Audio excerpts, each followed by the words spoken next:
Right. तो अभी हम लोग देखते हैं impingement syndrome. Impingement syndrome, impingement syndrome.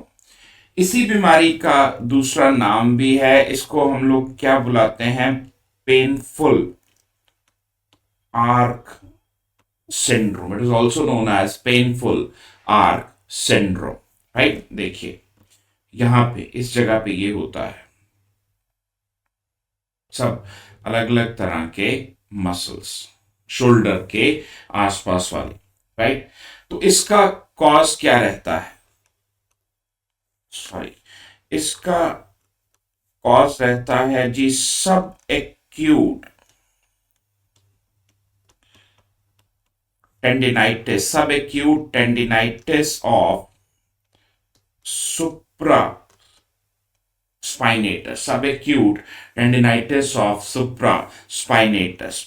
इसके अलावा क्या रहता है इसका कॉज? इसका कॉज रहता है जी सब एक्रोमियल बर्साइटिस, सब एक्रोमियल बर्साइटिस। एक्रोमियन के नीचे वाला जो बर्सा है उसकी इन्फ्लामेशन हो जाना, उसकी इन्फ्लामेशन हो जाना। तो क्लिनिकल फीचर इसमें क्या है? क्लिनिकल फीचर इसमें टिपिकल है pain on abduction of arm, arm कह लीजिए, अपर लिम्ब कह लीजिए, pain on abduction of arm, specially between 60 to 120 degree, especially between 60 to 120 degree, right? अब इसके टेस्ट आपको कई बार इमेज बेस्ड क्वेश्चन में पूछ लेते हैं, टेस्ट आपको कई बार इमेज बेस्ड क्वेश्चन में पूछ लेते हैं। कौन से हैं जी? नीर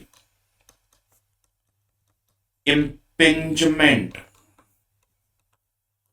टेस्ट, नीर इम्पिंजमेंट टेस्ट। अब देखो इसमें जो टेस्ट परफॉर्म करने वाला बेसिकली क्या है? डॉक्टर। तो डॉक्टर क्या करेगा? आपके मरीज की बाजू को करेगा एलिवेट, मतलब passive elevation, passive elevation. Fine, तो क्या है इसमें?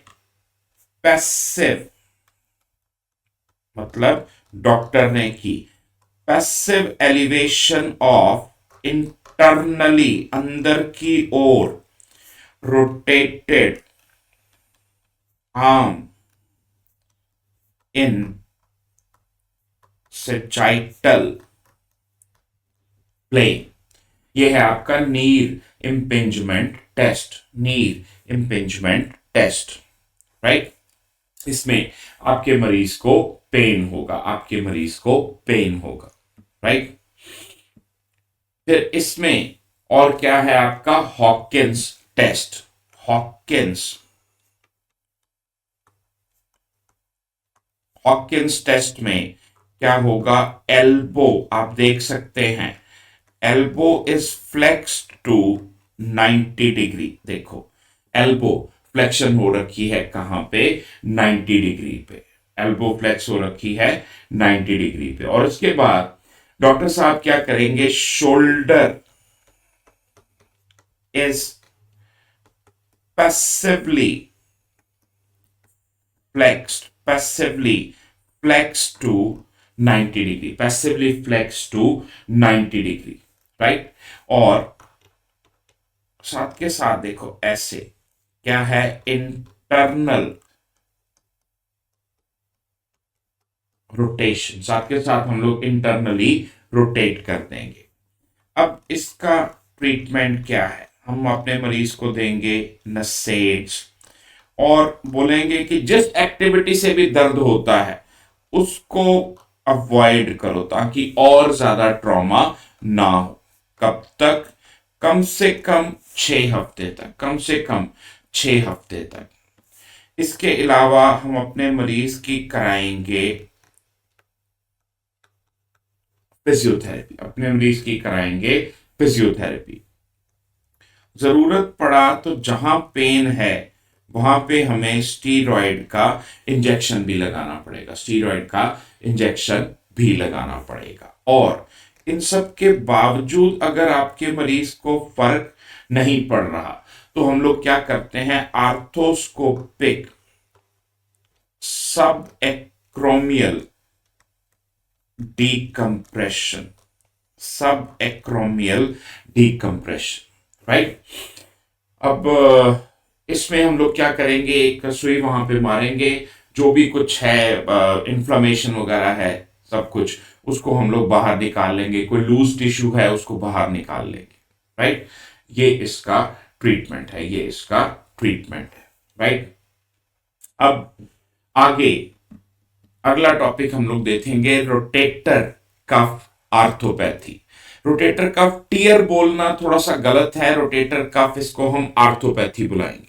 मैं अभी बुलाऊंगा ऐसा क्यों।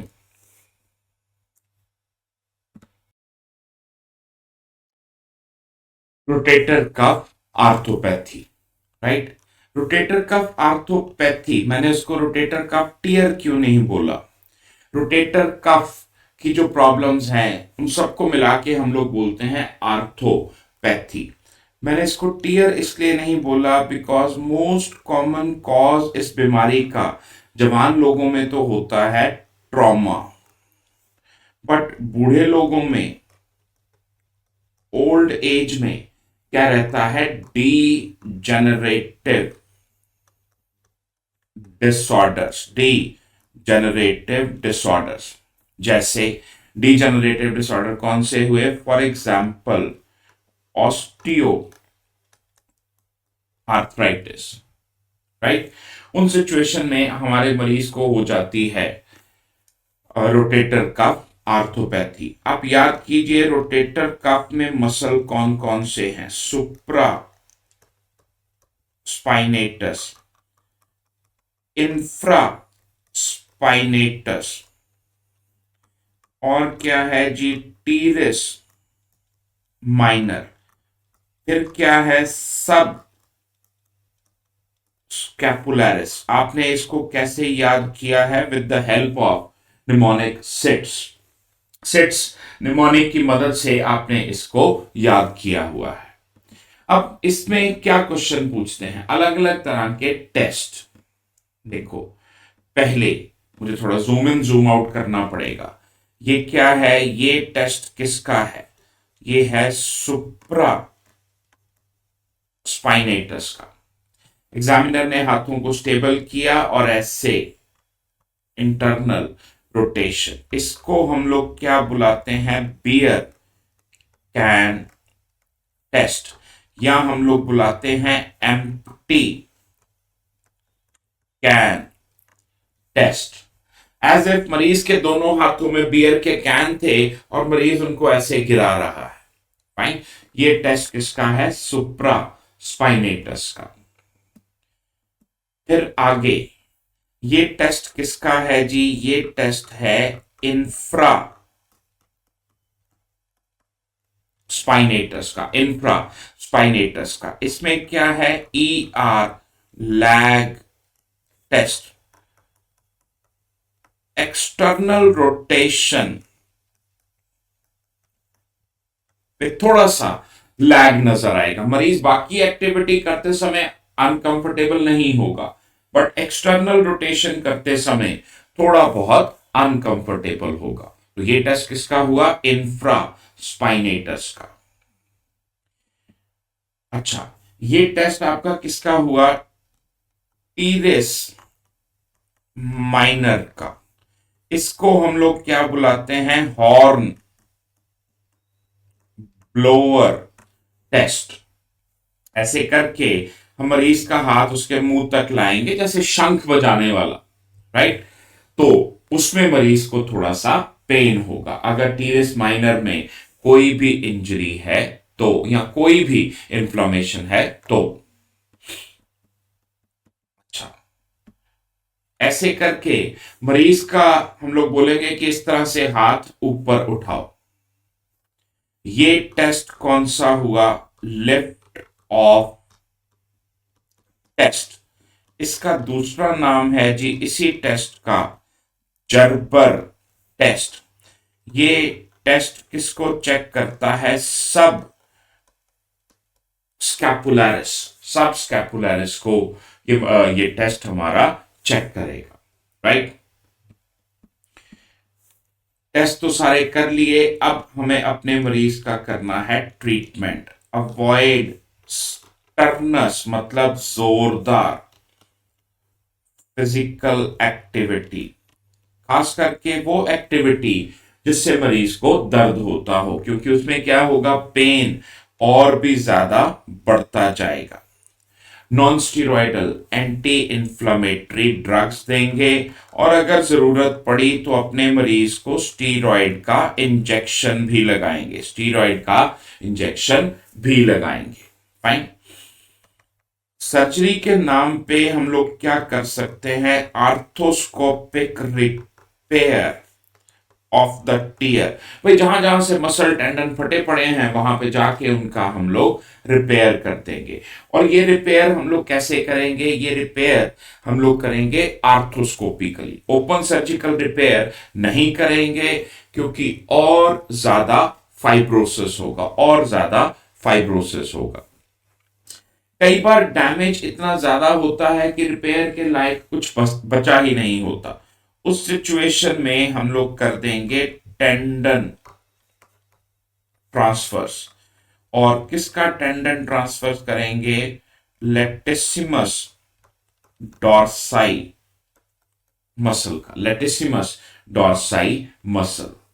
जब सब कुछ फेल हो गया तब हम लोग कर देते हैं आर्थोप्लास्टी।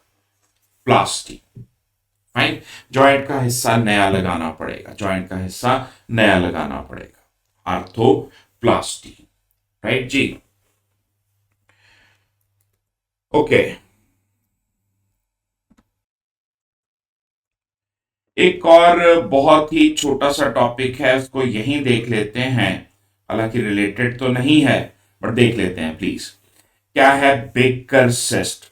अब इसका दूसरा नाम क्या है, इसका दूसरा नाम है मोरेंट बेकर सिस्ट, मोरेंट बेकर सिस्ट। अब देखो साइनोवियल फ्लूइड लीक कर करके यहां इकट्ठा होने लगता है। तो ये है, क्या ये बीमारी किसके साथ एसोसिएटेड होती है, ये बीमारी एसोसिएटेड है आर्थराइटिस के साथ। कौन से आर्थराइटिस के साथ, ऑस्टियो आर्थराइटिस के साथ, ऑस्टियो आर्थराइटिस के साथ। क्लिनिकल फीचर कैसे नजर आएगा, ये नजर आएगा एक स्वेलिंग की तरह। कहां यूजुअली ये नजर आती है, behind the knee, behind the knee. Investigation, वैसे तो डायग्नोसिस क्लिनिकली बन जाता है, लेकिन अगर आपको कोई इन्वेस्टिगेशन करानी है तो कौन सी इन्वेस्टिगेशन, अल्ट्रासाउंड। ट्रीटमेंट इसमें क्या होगा, एक्सिजन।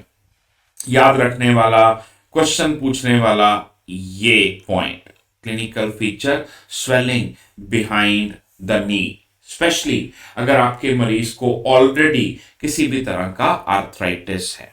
राइट, बस यही था, इसमें इतना सा छोटा सा टॉपिक था, ऑस्टियोआर्थराइटिस के साथ पढ़ना था, वहां मिस हो गया, इसलिए मैंने यहां लिख दिया जी। Thank you so much.